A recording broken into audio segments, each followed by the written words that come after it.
제목은 성경에 나오는 책들입니다. 오랜 역사 속에 나오는 책들은 진흙판에 적힌 글들, 매듭으로 적은 글들, 이집트의 상형 문자, 은나라 동이족의 한자, 이것도 상형 문자죠, 등이 있습니다.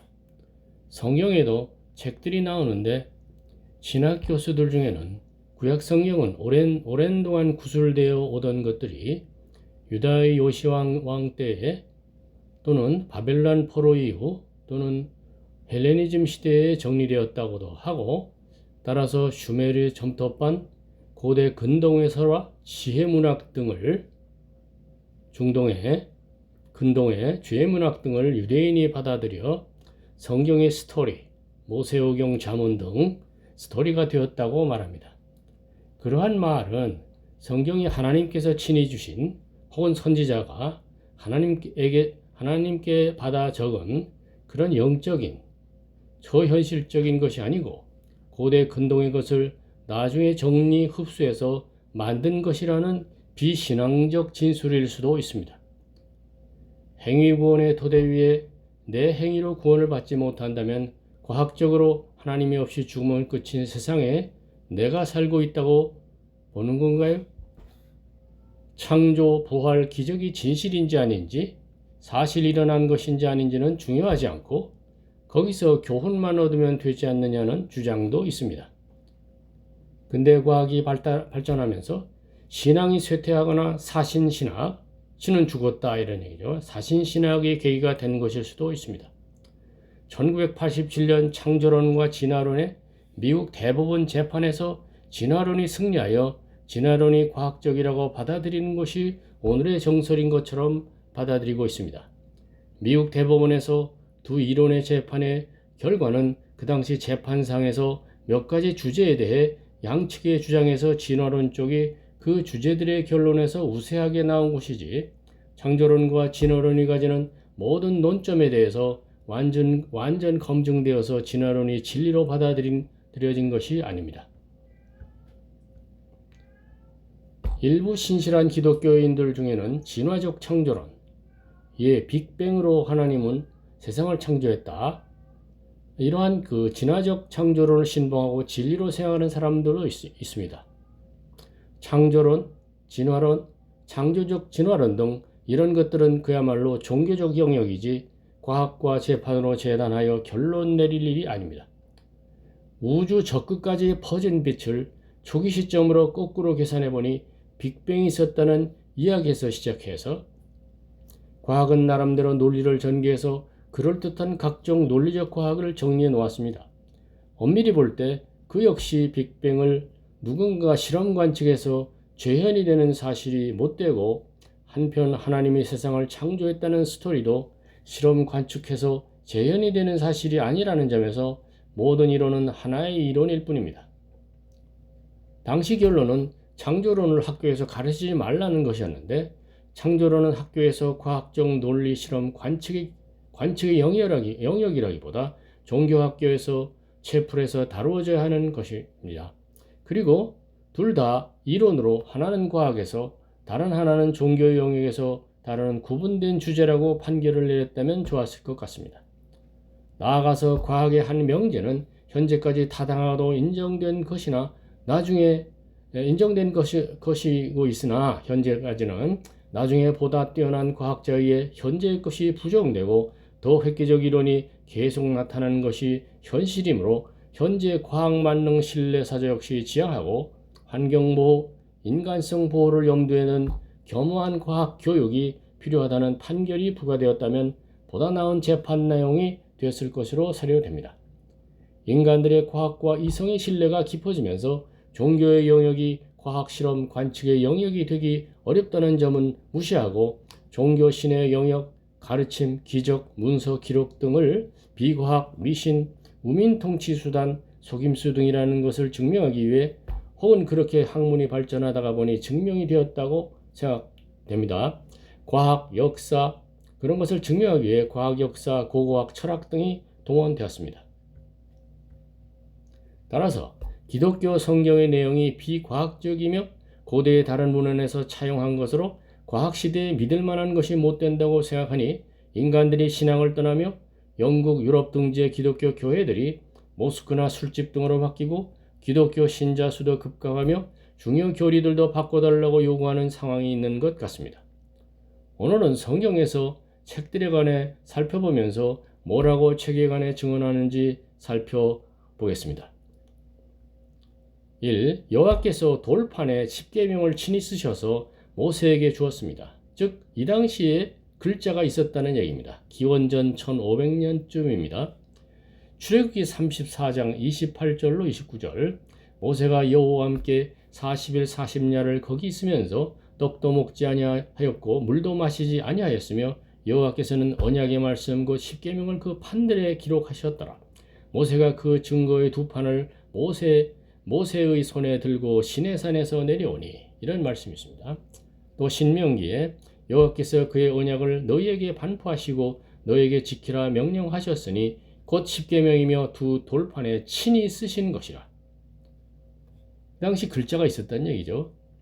또 신명기 내가 조각목으로 궤를 만들고 처음 끝과 같은 돌판 둘을 다듬어 손에 들고 산에 오르며 여호와께서 그 총회 날에 산 위 불 가운데에서 너에게 이르신 십계명을 처음같이 그 판에 쓰시고 그것을 내게 주시기로 내가 돌이켜 산에서 내려와서 여호와께서 내게 명령하신 대로 그 판을 내가 만든 궤에 넣었더니 지금까지 있느니라. 2. 하나님께서 책에 기록하라 하셨습니다. 있었던 일을 구술해서 후손부터 후손으로 구전해서 가다가 나중에 책으로 정리했다가 아닙니다. 그때 책에 기록하라고 하십니다. 출애굽기 여호와께서 모세에게 이르시되 이것을 책에 기록하여 기념하게 하고 여호수아의 귀에 외워 들리라. 내가 아말렉을 몹시하여 천하에서 기억 못하게 하리라. 3. 저주의 말을 두루마리에 쓰라는 구절이 있습니다. 돌판에 쓰라는 것이 아닙니다. 민수기 제사장이 저주의 말을 두루마리에 써서 그 글자를 그 쓴 물에 빨아 넣고 여인에게 그 저주가 되게 하는 쓴 물을 마시게 할지니 그 저주가 되게 하는 물이 그의 속에 들어가서 쓰리라. 4. 나중에 왕을 세우게 될 때에 율법서의 등사본을 책에 기록하라는 말씀이 있습니다. 신명기 왕이 오르거든 이 율법서의 등사본을 레위 사람 제사장 앞에서 책에 기록하여 5. 여호수아가 말씀을 율법책에 기록했습니다. 기원전 1427년쯤입니다. 여호수아가 이 모든 말씀을 하나님의 율법책에 기록하고 큰 돌을 가져다가 거기 여호와의 성소 곁에 있는 상수리 나무 아래 세우고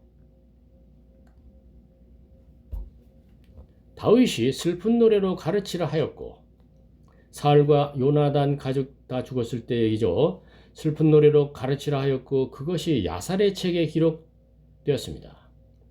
사무엘하 다윗이 이 슬픈 노래로 사울과 그의 아들 요나단을 조상하고 명령하여 그것을 유다 족속에 가르치라 하였으니 곧 활노래라 야살의 촉에 기록되었으되 7. 아담의 계보를 적은 책이 있었습니다.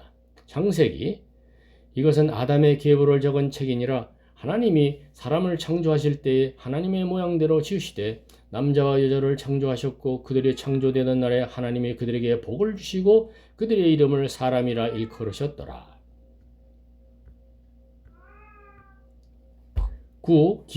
8. 기록된 이스라엘 왕 역대 지략 여로보암 왕 유다 왕 역대 지략 아마샤 왕 그런 역대 지략이라는 책이 있었다는 것입니다.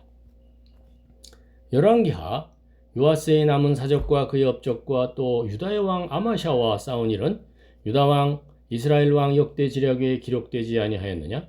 아마샤의 남은 행적은 유다 왕 역대 지략에 기록되지 아니하였느냐? 여로보암의 남은 사적과 모든 행한 일과 싸운 업적과 다메섹을 회복한 일과 이전에 유다에 속하였던 하맛을 이스라엘에 돌린 일은 이스라엘 왕 역대 지략에 기록되지 아니하였느냐? 9. 여호와의 전 성전에서 발견된 율법책이 있었습니다.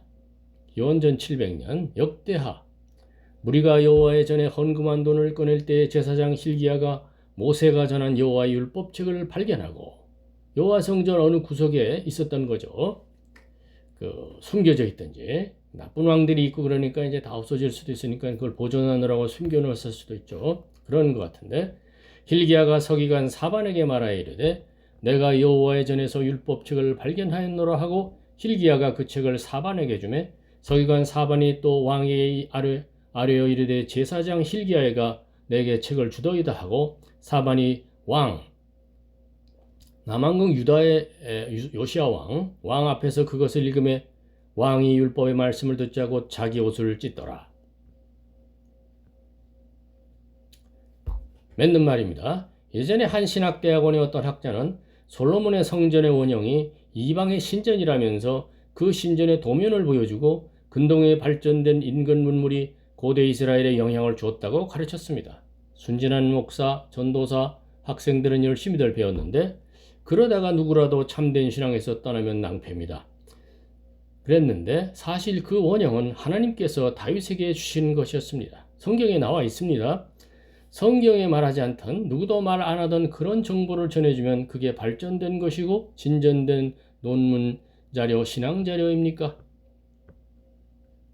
아래에 하나님께서 다윗에게 주신 설계도 이야기가 있습니다.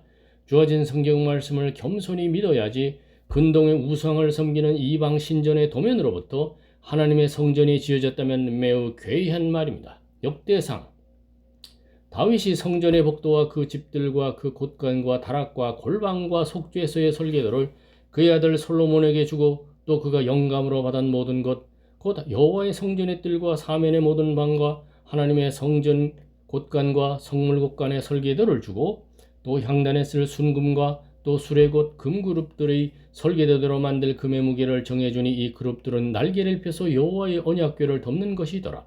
다윗이 이르되 여호와의 손이 내게 임하여 이 모든 일의 설계를 그려 나에게 알려주셨느니라. 또 그의 아들 솔로몬에게 이르되 너는 강하고 담대하여 이 일을 행하라. 두려워하며 놀라워 말라. 내가 여호와의 성전 공사의 모든 일을 마치기까지 여호와 하나님 나의 하나님이 너와 함께 계시사 내게서 떠나지 아니하시고 너를 버리지 아니하시리라. 하나님께서 돌판에 직접 쓰셔서 모세에게 준 10계명이 있었습니다. 저주의 말을 두루마리에 쓰라는 구절도 있습니다. 그러니까 돌에도 쓰고 돌판에도 쓰고 두루마리에도 쓴다는 얘기죠. 그 당시에 글자로 적혀진 책으로 된 성경이 있었다는 증언이 성경에 계속 있습니다. 그러니 구전으로 전승된 것이 또는 고대 근동의 문헌을 토대로 헬레니즘 시대 등의 때에 성경이 완성되었다는 이야기는 심각한 성경 기록의 영감 훼손의 주장일 수 있으므로 거짓된 지식입니다. 신앙의 자세로 돌아와야 합니다. 물론 예를 들어 모세가 죽은 후에 여호수아가 그의 이야기를 첨가해서 부가해서 적는 경우 같은 것은 있을 수 있다고 봅니다. 좀 세월이 약간 몇 년 지난 다음에 적을 수도 있겠죠. 죽은 후에 적은 거니까. 모든 성경은 하나님의 성령의 감동으로 적힌 것입니다. 디모데 후서 모든 성경은 하나님의 감동으로 된 것으로 교훈과 책망과 바르게 함과 의로 교육하기에 유익하니. 디모데전서 디모데와 망령되고 헛된 말과 거짓된 지식의 반론을 피하므로 내게 부탁한 것을 지키라. 베드로 후서 이 소리는 우리가 그와 함께 거룩한 산에 있을 때에 하늘로부터 난 것을 들은 것이라. 또 우리에게는 더 확실한 예언이 있어 어두운 데를 비추는 등불과 같으니 날이 새어 샛별이 너희 마음에 떠오르기까지 너희가 이것을 주의하는 것이 옳으니라. 히브리서 하나님의 말씀은 살아있고 활력이 있어 좌우에 날선 어떤 검보다도 위리하여 혼과 영과 및 관절과 골수를 찔러 쪼개기까지 하며 또 마음과 생각과 뜻을 판단하나니. 끝으로 성경 말씀 출애굽기 여호와께서는 언약의 말씀 곧 십계명을 그 돌판에 기록하셨더라. 감사합니다.